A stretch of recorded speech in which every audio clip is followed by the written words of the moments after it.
A medieval kingdom confronts a succession crisis as the king and queen lack male heirs. Their eldest daughter, the princess, aspires to challenge societal norms by demonstrating her capability as a formidable leader.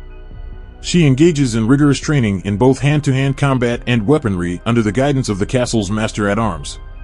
Additionally, Lynn, the princess, immerses herself in the study of philosophy and politics to prepare for her future role as a ruler.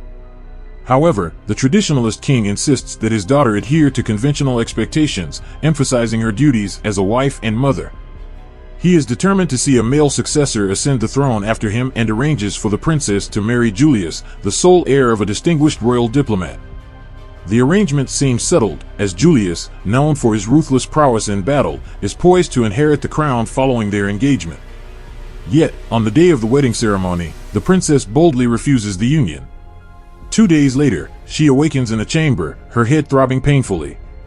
Clad in a wedding gown and bound by chains, she begins to recall fragmented memories of the previous night, when armed men invaded her room and forced a strange, sedative liquid upon her. Regaining her composure, the princess searches for an escape route. The window is ajar, but it opens to a perilous drop into the sea below. Just as she prepares to investigate the door, she hears footsteps approaching. Quickly, she returns to her bed and feigns sleep. Moments later, 2 burly men enter, their intentions clearly malicious. One leans in menacingly, prompting her to suddenly awaken and headbutt him. What a fortunate day! What do we have here? In a swift motion, the princess springs from her bed and manages to free one hand from the chain by dislocating her thumb. The princess seizes the chain and strikes one of the men in the face. Continuing her assault, she thrusts her hairpin into the eye of her assailant. With this, she has effectively eliminated one of the 2 intruders. The remaining man charges forward, frantically attempting to seize the princess. She skillfully guides him toward the window and ultimately pushes him down the tower. Before the princess can regain her composure, she hears footsteps approaching the room. Quickly, she seizes a heavy hammer from a nearby surface and conceals herself behind the door. When it swings open, she strikes the thug who had come to check on his companions. Afterward, she manages to free herself from her shackles and arranges the fallen soldiers' bodies to create the illusion of vigilance. Following this, the princess escapes to the nearest bathroom, peering out the window to evaluate the situation. What she sees is alarming. Her family is bound in the courtyard below. Julius soon arrives with his loyal guard and consort, Moira. The king seizes the moment to argue that Julius's father, a diplomat, would disapprove of his violent methods, but Julius dismisses this, viewing both his father and the king as weak pacifists. He further accuses the king of undermining their traditions by welcoming outsiders instead of conquering them. The king counters that fear alone cannot sustain a ruler, yet Julius maintains that the people desire a strong leader on the throne. The invader then commands his soldiers to take the royal family to the dungeons located several meters above. From her hiding place in the bathroom, the princess witnesses these events unfold. She reflects on the past 2 days when she rejected Julius's marriage proposal, a decision that precipitated the invasion of her kingdom and now endangered her parents. Her thoughts are abruptly interrupted by the entrance of a soldier into the bathroom.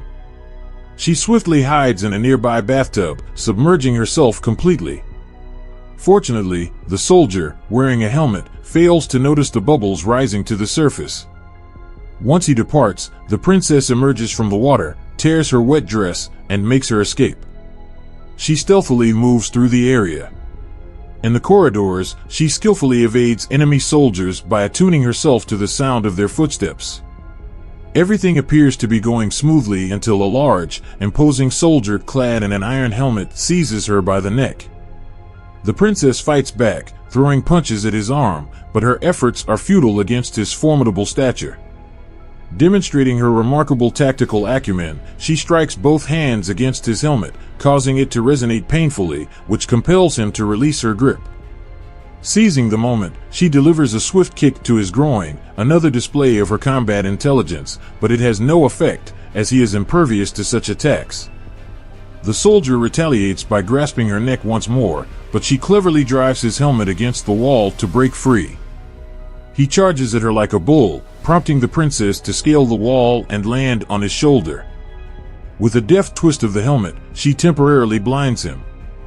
As he attempts to slam her against the wall, she manages to take his helmet and safely dismount. In a final act of defiance, she stabs him with the helmet's horns before striking it against his head, ultimately ending his life. After this brutal confrontation, the princess pauses to catch her breath and is flooded with memories of her mentor, Lin. She recalls Lin's teachings about the essence of true warrior spirit, fighting for a noble cause. During their training, the queen had voiced her concerns, suggesting that Lin should focus on teaching the princess etiquette rather than combat. Lin, however, firmly believed that a lady should master both grace and martial skills. Back in the present, a contingent of soldiers arrives, carrying the body of the man the princess had previously dispatched from the castle's tower. This sight alarms Julius, prompting him to instruct his lieutenant, Kerr, to check on the princess. Before approaching the castle gate, C instructs another soldier, a portly, sluggish, and inconspicuous man, to carry out the task. Meanwhile, the princess has concealed herself in the knitting room of the tower. She tears her bridal gown to enhance her mobility and tends to her wounds when two soldiers unexpectedly arrive. A fierce confrontation breaks out, during which the princess swiftly stabs one of the attackers. She then tears a piece of lace from her gown to restrain the other soldier. With determination, she grabs a crossbow and demands to know what Julius has done to her family. When the soldier doubts her ability to use the weapon, she turns and shoots his companion in the chest. Despite this, the soldier continues to taunt her, prompting her to fire an arrow into his skull. Seizing the fallen soldier's sword, the princess exits the knitting room. She descends the stairs and soon discovers a narrow secret passage concealed behind the thick walls of the dining hall. Peering through a small opening, she observes several mercenaries busily looting treasures. As most of them are intoxicated and preoccupied, the princess skillfully slips into the dining room. She carefully navigates around them and reaches another hidden passage at the far end. Ultimately, she arrives at her bedroom, where she has concealed a special sword. A flashback reveals her training sessions with Lin, who consistently emphasized a vital lesson: to fight with one's heart. L.Y. and the king's personal advisor, Kai, also. He assisted in training the princess, fully aware that she would eventually grow into a courageous and noble warrior. In recognition of her potential, he gifted her a family heirloom, a stunning short sword with an indestructible blade. Filled with renewed resolve, the princess retrieved her equipment from beneath the bed and made her way back to the hidden passage. As she descended the stairs, she unexpectedly overheard Julius and Moira discussing wedding arrangements. Moira questioned why Julius could not ascend to the throne, to which he responded that no one could challenge his claim if he followed the traditional route of marriage, even if it was coerced. Consumed by jealousy, the consort kissed Julius, and they began to embrace passionately. Concealed behind a wall, the princess positioned herself to strike Julius through a small opening. However, her intentions were thwarted when a soldier interrupted, announcing that the king wished to speak with Julius. "What did I tell you about interrupting my nookie?" Shortly after, the invaders confronted the king, who cautioned Julius that claiming the crown would be perceived as treason by the public. Julius, however, insisted that the wedding did not constitute treason. Meanwhile, the princess crawled out from a vent, finding herself beneath a suit of knight's armor. She dismissed it as mere decoration. Her assumption proved incorrect when the knight sprang to life and attempted to stab her. With quick reflexes, she evaded his strikes while managing to counterattack. The knight's armor proves impervious to any weapon the princess can wield, leaving her in a predicament. However, she quickly devises a clever strategy, targeting the armor's vulnerable spots. She pours oil from a lamp onto him, followed by a candle, igniting the heavy metal and trapping the knight in flames. In a frantic attempt to escape, he leaps through a nearby window, landing in the courtyard below. Witnessing this, Moira, now exasperated by the knight's failures, uses her whip to strike at his throat. She then takes charge of Juliai's army, commanding her soldiers to search every level of the castle tower meticulously.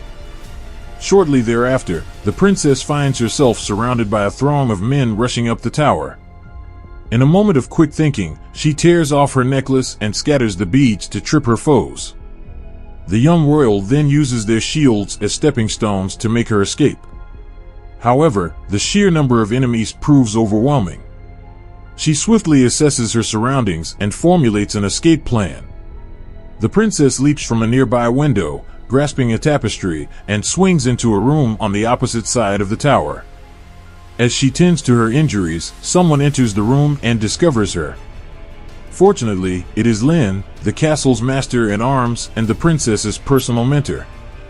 Lin quickly attends to her wounds and informs her that her family is imprisoned in the dungeons. The two of them proceed to the tower's basement, passing through the kitchen. Unfortunately, they find themselves trapped by 3 unruly and highly dangerous mercenaries.